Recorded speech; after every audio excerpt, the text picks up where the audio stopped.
Olá, muito boa noite para você. Seja bem-vindo a mais um episódio do Câmara de Ideias, o nosso podcast. É muito bom ter você aqui conosco pela tela da TV Câmara, pela Rádio Câmara e, claro, pelo YouTube da Câmara Municipal de Manaus.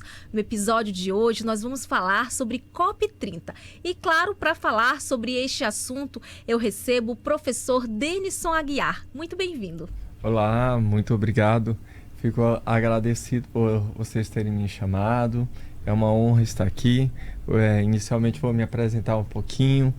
Sou professor da Escola de Direito da Universidade do Estado do Amazonas, mestre em Direito Ambiental pelo Programa de Pós-Graduação em Direito Ambiental da UEA, doutor em Direito pela Universidade Federal de Minas Gerais e pós-doutor pela Universidade de Salento, onde eu desenvolvi uma pesquisa que envolve diretamente as mudanças climáticas na cidade de Manaus e no Amazonas. Meu muito obrigado e espero contribuir com um pouquinho de vivência, um pouquinho de conhecimento do que eu tenho sobre os temas relacionados à COP30.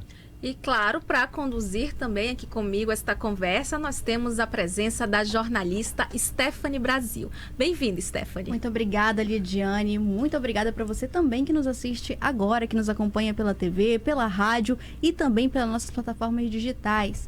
É um prazer estar aqui falando sobre esse encontro, não é mesmo? Que reúne mais de 180 países e que pela primeira vez vai ser realizado aqui na região amazônica, não é mesmo? Exatamente. Professor, a gente já começa falando, só acredita que a pauta ambiental mudou muito desde a época da Eco 92, que foi realizada lá no Rio de Janeiro? Sim, eu não tenho dúvidas disso. Inclusive eu participei, da Rio+20 com o Centro de Estudos em Direito Ambiental, CEDAM, do qual eu fui presidente. As mudanças relacionadas a questões ambientais e socioambientais são uma realidade nossa para a sobrevivência e subsistência do ser humano. E uma das grandes modificações que nós tivemos nos pensamentos é de que inicialmente se tinha uma mentalidade eminentemente antropocêntrica, ou seja, era pensado o meio ambiente natural, a natureza, tudo para o ser humano, ou seja, o grande foco era o ser humano. E de um tempo para cá, quais foram as grandes modificações que nós tivemos? Hoje nós pensamos as questões ecológicas para o meio ambiente natural e para o ser humano. Então nós saímos de uma tendência eminentemente antropocêntrica, para uma perspectiva biocêntrica, do qual o ser humano, na condição de um animal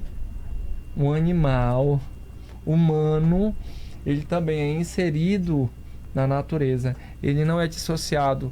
Nós não somos os donos do meio ambiente natural, os donos da floresta. Nós deveríamos ser tutores. E é nessa perspectiva de ser tutores que também nós nos inserimos como animais humanos, ou seja, nós não somos mais e nem menos importantes do que, por exemplo, uma formiga em sua função bioecológica. E também aí nós devemos ter um cuidado, nós somos predadores, e essa nossa condição de ser predadores é que nos colocaram nessa condição humana que nós temos hoje, do aquecimento global, da emergência climática, de mudanças climáticas. Dessa discussão. E aí a Lúcia Helena Galvão, ela cita Jorge Ângelo de Fraga falando que no humano não há nada além do que humano. Então, quando tratamos de aquecimento global, quando tratamos agora da emergência climática, da COP30, nada mais é do que uma resposta humana. E minha grande esperança é que tenha uma perspectiva mais efetiva, mas também tenha uma perspectiva mais biocêntrica, porque nada quando nós falamos em clima é aleatório. Não há aleatoriedade. O que há é uma causa e efeito. nosso modelo econômico nos colocou na situação que nós estamos vivenciando agora. E saibam, tudo é vida. Esse ferro na minha frente, essa mesa, essa cadeira, tudo foi tirado do meio ambiente natural. E na natureza, nada é perdido, tudo é transformado. Daqui a 100, 200 anos, tudo que está aqui nessa sala serão outras coisas, mas serão. Então, nessa perspectiva, nós, seres humanos, também estamos inseridos. Nós não estamos adstritos disso. Nós também somos estes seres em transmutação, em transformação. O que é constante no ser humano? A mudança. E, professor, para quem não está tão familiarizado aí com o tema, explica pra gente o que é de fato a COP30 e por que ela precisa acontecer todos os anos. Vamos lá. A COP30 é uma conferência quadro da ONU. E o foco dela é mudança climática. Ou seja, é um tratado internacional. E na condição de conferência quadro, na condição de tratado internacional, você reúne aí a representatividade de vários países. Antes, inicialmente era só países, depois começou a ter a sociedade civil organizada, ou seja, ONGs, OCIPs, etc. O que inclui aí a universidade também, tá? Qual é o objetivo? Não deixar que o aquecimento global ocorra. Ou seja, não deixar que o planeta Terra, Gaia, tenha um aquecimento a mais de 1,5 graus Celsius. Esse é o grande objetivo. O objetivo é nós pensarmos e repensarmos, não só numa perspectiva de lei, mas de transformar leis em políticas públicas efetivas, eficientes, eficazes, concretas. Que saiam do papel. Isso talvez primordial. Isso que seja mais importante, porque no direito ambiental nós temos as chamadas soft law. O que são as soft laws? São leis brandas, né? A pessoa faz ali um crime ambiental, paga com cestas alimentícias, tudo bem. Paga uma multa e problema resolvido. E isso não está dando um retorno devido. Resultado específico. O resultado que efetivamente nós queremos. E as consequências é visto em todo mundo hoje. Independentemente de classe social e tudo mais. No entanto, as populações que foram colocadas em condições de vulnerabilidade, as populações pobres, os miseráveis, vão ser mais impactados, mais afetados do que qualquer outra pessoa.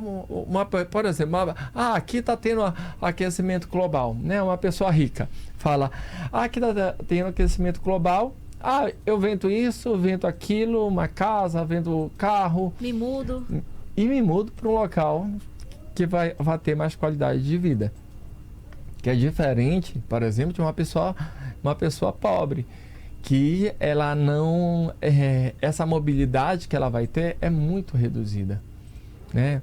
As migrações ocorrem em situações, por exemplo, do Haiti, que nós temos aí em Manaus, nossos refugiados ambientais, né? Que queira que não estão transformando Manaus somente em um polo para outros centros, né? Por exemplo, Balneário Camboriú.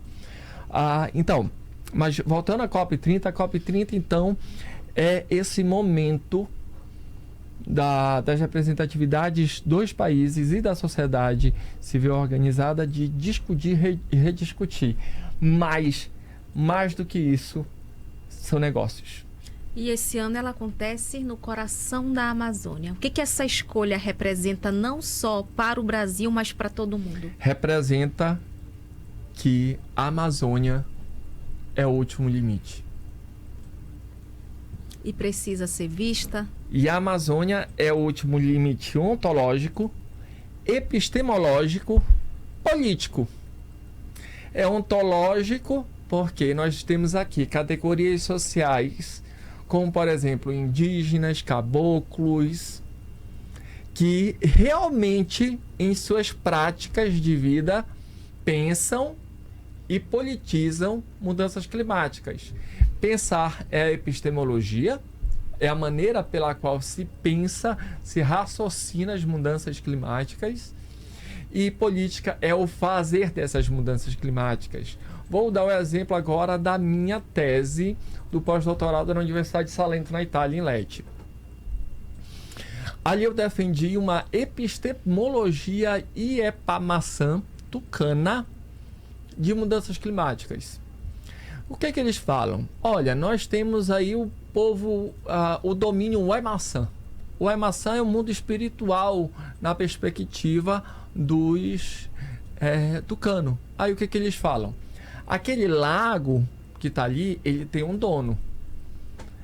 Esse dono é um Iepamaçã, que está no domínio Waimaçã. Ou seja, no mundo, assim, de uma maneira bastante sumária e bem superficial, no mundo espiritual deles. Então, para eu movimentar ele ali, eu tenho que negociar. E a palavra é essa: negociar com o dono daquele lago. Pedir uma espécie de autorização. Não é só autorização, é toma lá, tacar mesmo. Eu te dou e você me dá, né? Isso. E é essa troca que é necessária. Mas para ter essa troca, por exemplo, eu viro para ti e falo: vamos ali no Lago X. Nós vamos falar com o Waimaçã Y.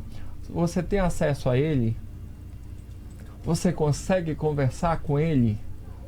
Facilitando, né? Você consegue? Não conseguimos. Por que nós não conseguimos? Porque nós perdemos o Bacensé. O Bacensé para eles é o chamado benzimento, que é uma tradução muito superficial também, porque ela tem aspectos bem mais complexos, né? Eu tenho que me reconectar. Quem tem que se reconectar sou eu. E se eu não me reconectar com essa racionalidade da floresta, do rio, dos indígenas, dos caboclos, nós não vamos conseguir nada. E aí nós temos um problema mais ético do que jurídico. Porque leis nós temos. O que nós temos de lei no Brasil era já para tudo ser resolvido. Então o problema não é a lei, é fazer cumprir a lei e fazer ela cumprir a lei de uma maneira efetiva, eficiente e eficaz. Que todos cumpram, que os objetivos dela sejam efetivos e que esses objetivos sejam os melhores possíveis. O que isso significa falar? É que eu tenho uma lei que trata sobre o controle de mudanças climáticas. Por exemplo, monitoramento e fiscalização do modelo econômico que nós temos. Que aí nós temos um discurso muito bonito de sustentabilidade, de unir o econômico com o meio ambiente natural, vivo, sustentável, saudável. Esse discurso nós temos. Mas será que nós conseguimos efetivar na prática?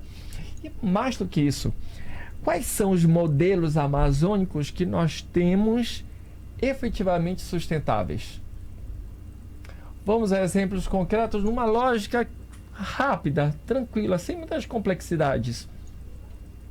Quem são os povos que, com etnocídio, com genocídio, sempre estiveram na Amazônia? Os povos indígenas. Originários, né? Os originários. Depois deles, com a miscigenação, com o povo europeu, etc., os caboclos. Então, quem é que vai ensinar? Quem é que vai ensinar a fazer política pública sustentável na Amazônia como um modelo internacional? Povos originários, comunidades tradicionais, como, por exemplo, caboclos. E isso, não estou falando de uma maneira inocente e ingênua, não. Porque a eles também têm contato com o nosso modelo econômico, com o nosso modelo capitalista. E eu não posso falar de uma sustentabilidade ambiental, uma sustentabilidade socioambiental, seja qualquer sustentabilidade na Amazônia, sem eu colocar esse modelo capitalista que a gente vivencia. É interessante o senhor citar isso porque a gente sabe que na floresta amazônica existe também a extração legal, extração ilegal. Existe também as pessoas que utilizam a floresta como fonte de renda, como você falou, sobre os povos originários, os caboclos, os ribeirinhos, que convivem lá e que sabem preservar mesmo utilizando da floresta para sobreviver. E aí eu queria que o senhor falasse melhor sobre isso. Qual é a forma certa de lidar com isso? É eles mesmos que vão levar essas pautas para a COP30? Como é que funciona? Vamos lá. Tem vários matizes da tua pergunta. Sim. Primeiro, vamos começar a ser concretos. Pesca. A pesca na Amazônia tem um perfil de ser fonte de alimento para todos nós, independentemente, né? Fonte de alimento. E política pública também. E também de economia. E também de outros aspectos.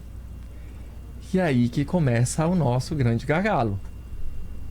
Acordo de pesca como uma política pública que adveio dos povos indígenas e comunidades tradicionais.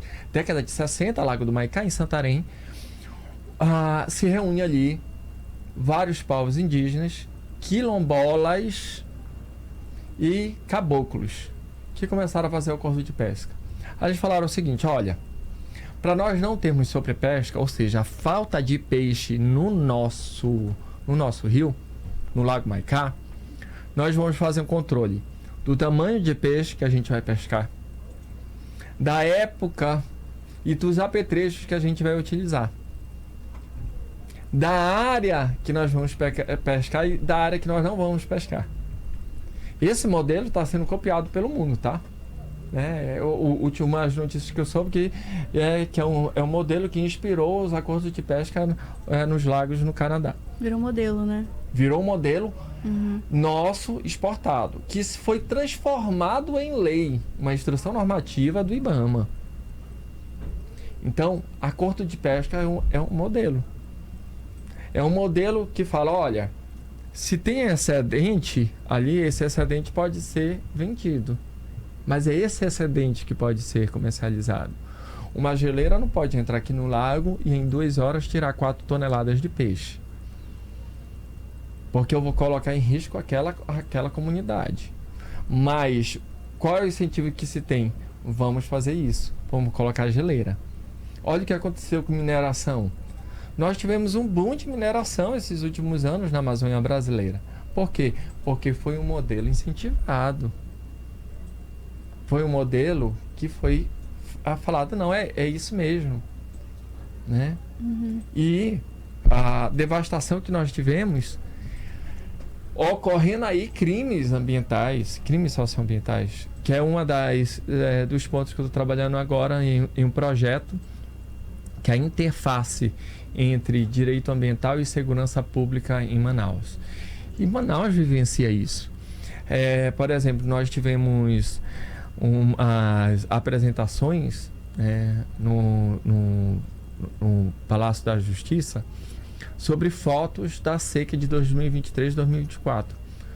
Se você for hoje tirar fotos ali no Igarapé São Raimundo, você não vai ter fotos diferentes de um ano atrás.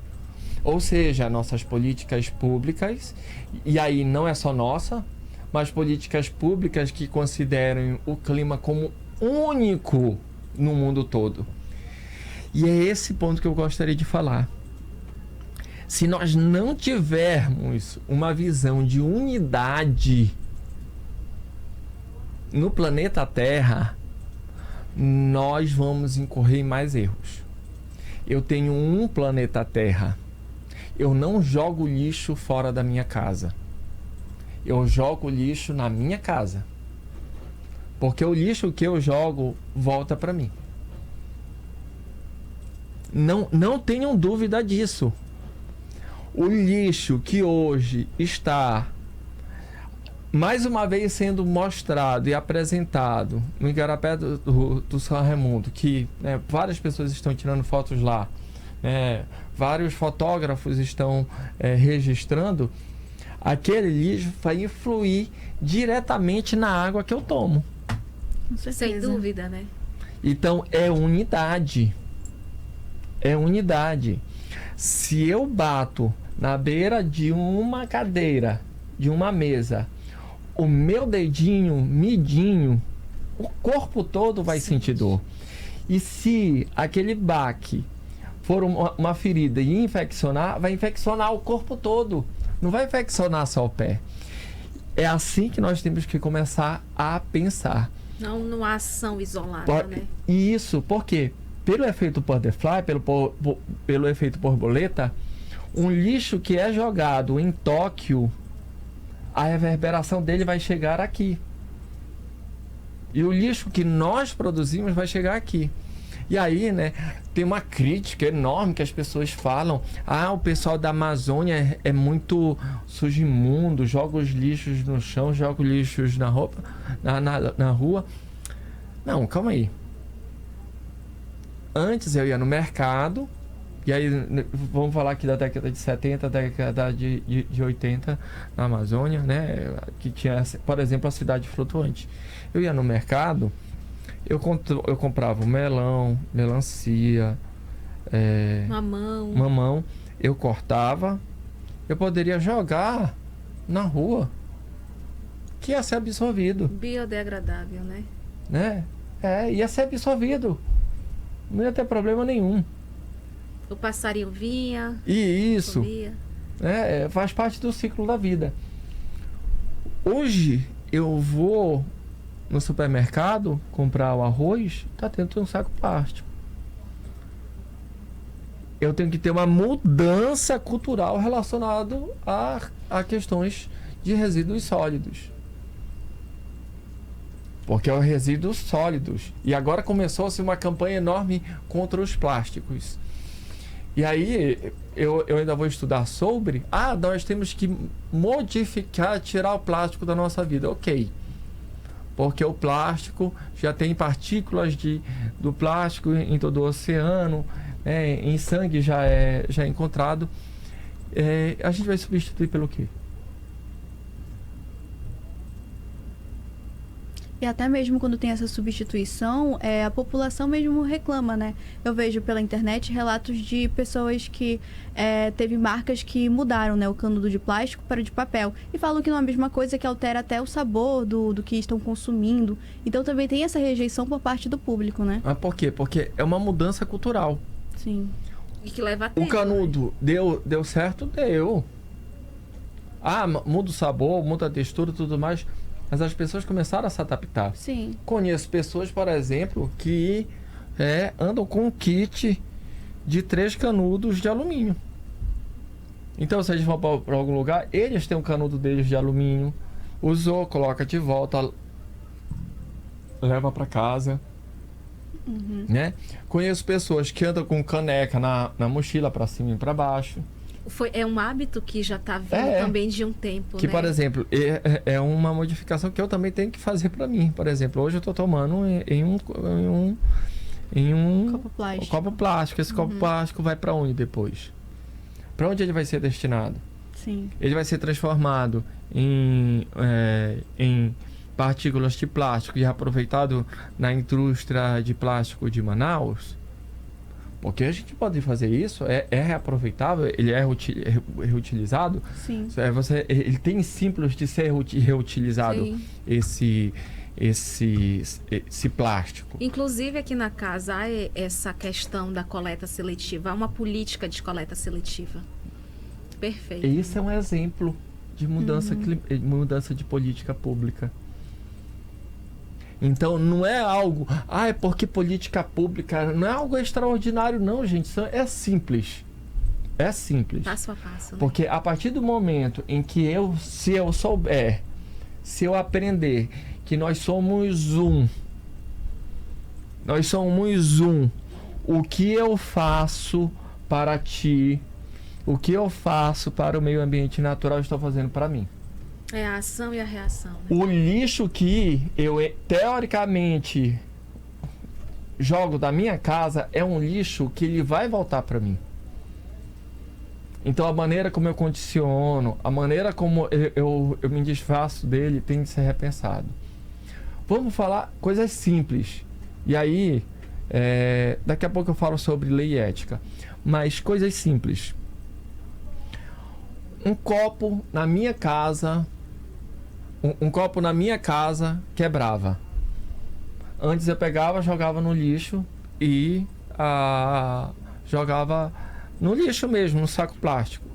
Depois, um copo quebrou, eu coloco dentro de um PET, acondiciono ele para não ferir o gari que vou juntar. E é esse mesmo sentido que eu estou falando que nós temos que ter na COP30. De redefinir. E essa redefinição perpassa por processo de reconciliação. Reconciliação com o lago, reconciliação com o animal que eu tenho na minha casa. E mais do que isso, que não vai dar tempo para a gente falar sobre isso, uma reconciliação conosco mesmo. E aí a gente fala, professor, que a justiça climática é um dos temas principais da COP30, né? E é importante realmente que haja a justiça climática. E do ponto de vista jurídico, o que o senhor acredita? Quais são os principais desafios para que os acordos climáticos eles realmente saiam do papel? É preciso amazonizar o direito na Amazônia. E aí a gente fala, né? É no coração da Amazônia, uma região que sente todas essas mudanças climáticas, bem como o senhor falou, é seca extrema, é cheia extrema, é a pesca muitas vezes comprometida e o coração, o mundo precisa estar voltado sim para a Amazônia. Porque a Amazônia é o próximo limite, é o limite próximo do mundo. E a Amazônia possui modelos. Quando eu utilizo a frase é preciso amazonizar o direito na Amazônia, é porque nós temos políticas públicas efetivamente sustentáveis e economicamente viáveis na Amazônia. Acordo de pesca, as nossas cooperativas, que são modelos que nós temos que maximizar. Nós temos que maximizar as políticas públicas que advêm dos povos originários, das comunidades tradicionais, das nossas cidades, pequenas e grandes cidades, porque nós temos políticas públicas que deveriam se tornar programas públicos. Sim, professor. E quando a gente fala de políticas públicas, a gente fala também de uma das pautas aqui da Casa Legislativa, né? Que é a regulamentação do Código Ambiental, que teve a sua última atualização lá em 2001, há mais de 20 anos. E agora os parlamentares estão se reunindo em reuniões, né, na Comissão Especial da Regulamentação do Código Ambiental e estão entrando temas diferentes, que foi o que o senhor citou anteriormente, que não era uma preocupação há 20 anos atrás, mas hoje em dia é sim uma preocupação, que são o bem-estar animal, né, a gestão de resíduos sólidos e, como a gente já falando de COP30, mudanças climáticas também entraram na pauta agora para a atualização desse código. Eu queria que o senhor explicasse para a gente, né, a importância do poder público andar junto, né, apoiar essas causas ambientais e andar junto ao lado de órgãos que também são responsáveis aí pelo esse cuidado, sobre também para preservar, né, nossa qualidade de vida e o futuro do nosso mundo. A nossa unidade é tão real, com o artigo 225, fala que o desenvolvimento sustentável é a responsabilidade do governo e da população. Então, nós temos que primeiro andar unidos. Sim. É o primeiro ponto. Então, que políticas públicas a população Manauara estão fazendo que podem ser maximizadas pelos governos municipal, estadual, federal? Essa é a primeira pergunta, porque nós já fazemos. Nós já fazemos. Então, essa é a primeira pergunta. E como é que a influência de nós para conosco efetivamente vai ser transformada em política pública? Sim. Porque, por exemplo, não adianta mais a gente ficar achando bonitinho uma política pública socioambiental do país XYZ lá de longe. Nós temos que ver uma política pública nossa. Que entenda nossas necessidades, né? Desculpa. Começa daqui. Primeiro a gente faz o serviço em casa, né? Vamos primeiro, né? É o machado de dois lados. O que eu corto dentro, eu corto fora. Eu tenho que cortar primeiro dentro e ver as consequências disso fora, né? Eu vou dar um exemplo simples. Uma pessoa que reclama sobre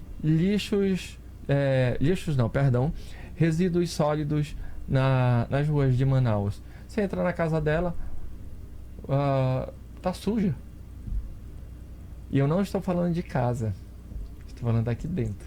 De tudo, né? Então, é esse o sentido, sabe? Se eu quero efetivamente que eu me modifique, eu tenho que começar limpando minha casa. Eu tenho que começar a colocar cada coisa no seu devido lugar. Um pacote de bolacha, por exemplo. Eu deixei no chão da minha cozinha. Não. O local dele é o chão da cozinha? Não, não é. O local dele é lixo no lixo, né? Uma lixeirinha ali, né? Que isso pode ser aproveitado. E aí, então, né, se pode ser aproveitado, é resíduo, né? Como um dos exemplos. A COP30 é um marco, não só para o Brasil, mas para o mundo. O que é que o senhor espera? Qual o legado que o senhor acredita, que o senhor espera que a COP30 deixe para o nosso país, para a nação? Eu não espero que a COP30 deixe, mas eu espero que nós deixemos para a COP30. O que nós vamos deixar para a COP30? Nossas políticas públicas, nossas vivências, né? Tem uma frase que fala assim: salvem a Amazônia. Tá errada, salvemos. É uma responsabilidade minha. Eu sou a Amazônida, é uma responsabilidade minha, Amazônia. Não é responsabilidade dos outros. Tem que começar comigo. Primeiro, eu me assumir como Amazônida. Eu falar que as nossas políticas públicas não precisam ser uma cópia de políticas públicas forasteiras. Que nós temos políticas públicas específicas e endógenas, que nós temos que maximizar as nossas políticas públicas. Que antes de eu ficar discutindo porque X ou Y aconteceu em outro país, em outra região, eu tenho que falar nós temos que nos voltar para nós. É esse o nosso grande desafio. O nosso grande desafio é amazonizar a Amazônia. Com certeza. Professor, muito obrigada pela sua presença, foi muito bom, é muito assunto para ser debatido, mas claro, cada um fazendo a sua parte, o resultado, ele vem. Eu gostaria de agradecer e falar, sempre contem comigo. E eu não estou falando da boca para fora, eu estou falando de um compromisso. E o que é um compromisso? É uma aliança. Nós precisamos nos unir mais. Nós precisamos efetivamente ter uma visão do que é ser uno. Muito obrigado. A gente também agradece. Obrigada, professor. Obrigado a toda a equipe e até a próxima, gente. Stephanie, também muito obrigada pela participação. Eu agradeço, Lidiane, foi um prazer. Foi realmente uma aula aqui sobre clima, sobre meio ambiente e sobre o quanto a gente ainda tem para evoluir como pessoa, né? Como hoje você falou, tem que cuidar primeiro da nossa casa. Que isso. E para você que nos acompanhou, muito obrigada pela companhia e a gente se encontra na próxima quarta-feira. Até lá!